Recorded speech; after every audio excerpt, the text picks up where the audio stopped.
नमस्कार, मैं डॉक्टर हलधर पटेल अनमोल health care से लगातार आपके लिए स्वास्थ्य के प्रति जागरूकता लाना अब हमारा कर्तव्य सा बन चुका है और इस कड़ी में हम लगातार आपको जागरूक करते आ रहे हैं। प्रत्येक सप्ताह हमारी वीडियो आपको एक नई ऊर्जा देने के लिए और हम साथ में आते हैं, जिससे आप स्वास्थ्य के प्रति जागरूक हो सके, अपनी चीज़ों का ध्यान स्वयं रख सके और नेचुरल से नेचुरल दवाइयों के बारे में भी जानकारी ले सके। इसी कड़ी में आज आपको हम प्रस्तुत करने वाले हैं ऐसी चीज़ जो सबसे पहला प्राइमरी सिस्टम है हमारे शरीर का, और वो है डाइजेस्टिव सिस्टम, मतलब पाचन तंत्र। डाइजेस्टिव सिस्टम एक्चुअल में हमारे शरीर का ऐसा महत्वपूर्ण सिस्टम है जो बाकी सिस्टम का जड़ है। क्योंकि हमारा अगर पेट सही रहेगा, हम खाना सही रूप में खाएंगे, पानी सही रूप में जाएगा, तो वो हमारे शरीर का सही रूप में भरण पोषण करेगा और सही रूप में हमारा शरीर सुचारू रूप से चलने वाला ही होगा। साथ ही मैं बता दूं कि डाइजेस्टिव सिस्टम में पाचन तो होता है ही, लेकिन अगर कोई खाना या कोई पानी आपके शरीर के अनुरूप ना रहे तो वो शरीर से बाहर निकालने का कार्य भी करता है, जैसे दस्त के रूप में, वैसे ही उल्टी के रूप में। ये एक तरह से फूड पॉइजनिंग जब आपको होता है तब प्रदर्शित होता है। और अगर कोई भी खाना आपको अगर पाचन ना हो तो इस कंडीशन में भी ये देखा जाता है कि हमको लूज मोशन और वॉमिटिंग जैसी समस्या होती है। बहुत लोग ऐसा मानते हैं कि डाइजेस्टिव सिस्टम सिर्फ पाचन तंत्र मतलब अंदर का हिस्सा है, जबकि आपका डाइजेस्टिव सिस्टम हमारे मुंह से स्टार्ट होता है। जैसे सबसे पहला आपके ओंठ, दूसरा दांत, आपकी जीभ, pharynx, larynx, oesophagus, stomach, small intestine मतलब अतड़िया, ये सभी चीज़ें आपके डाइजेस्टिव सिस्टम का हिस्सा है। साथ में अगला पार्ट सीकम है, उसका अगला पार्ट है लार्ज इंटेस्टाइन, बड़ी आंत जिसको कहा जाता है। साथ ही पूरा मल जहाँ इकट्ठा होता है उस भाग को वो कहते हैं रेक्टम, और मल को बाहर निकालने के लिए एनस वाला पार्ट होता है। अब मैं आपको इसको डिटेल में बताता हूँ कैसे होता है।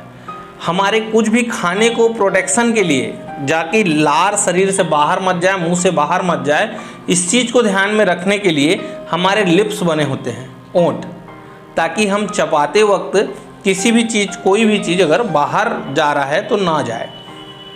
तो एक तरह से ये ओरल गार्ड के रूप में काम करता है हमारा लिप्स। दूसरा, खाने को बारीक रूप से चबाने के लिए हमारे दांत होते हैं। अब दांत भी सिर्फ एक प्रकार का नहीं होता, 4 प्रकार के होते हैं।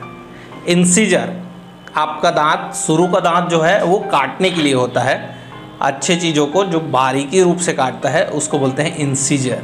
दूसरा होता है केनाइन, ये होता है भेदक, मतलब किसी चीज़ में भेद लगाना है या उसको अच्छे से फाड़ना है तो केनाइन होता है। साथ ही प्रीमोलर और मोलर अच्छे से खाने को घिसने का काम करते हैं।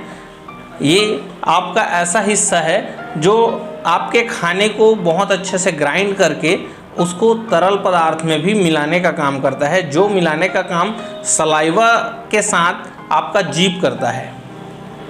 आपका जीभ भी डाइजेस्टिव सिस्टम का एक विभिन्न पार्ट है, और इसीलिए ये न सिर्फ सलाइवा के साथ मिलाने के लिए, बल्कि मिलाने के साथ साथ स्वेलो करने में, आपको निगलने में भी मदद प्रदान करता है। फेरिंक्स एक ऐसा हिस्सा है जो सेंसर के टाइप का काम करता है और आपके खाने वाले पार्टिकल को, आपके फूड पार्टिकल को सही रूप में या पानी को सही रूप में एसोफेगस तक पहुंचाने का कार्य करता है। एसोफेगस एक ऐसी नली है जो खाने को स्टमक तक, स्टमक मतलब होता है आपका खाने का थैली, आमाशय इसको नॉर्मली बोलचाल में बोलते हैं, खाने की थैली। आपका इसमें आमाशय मतलब स्टमक में 70% तक पाचन होता है। बाकी शेष पाचन 2 चीज़ों का होता है मुख्यतः रूप से, आपका फैट और प्रोटीन का।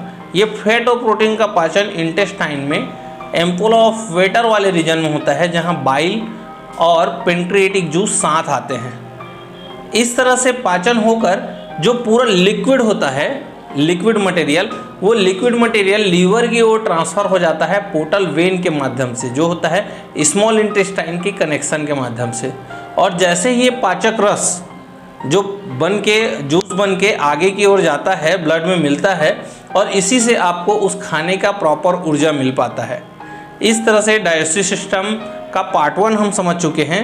पार्ट 2 समझने के लिए कि किस तरह से इसके आगे के डिजीज़ेस हैं, क्या क्या परेशानियां होती हैं, कहाँ पर कोई सिस्टम का काम करना या कहाँ पर कोई सिस्टम आपको मान के चलिए रुकावट आ रहा है, ये सारी चीज़ों को देखने के लिए अगले पार्ट में हमारे साथ बने रहिए।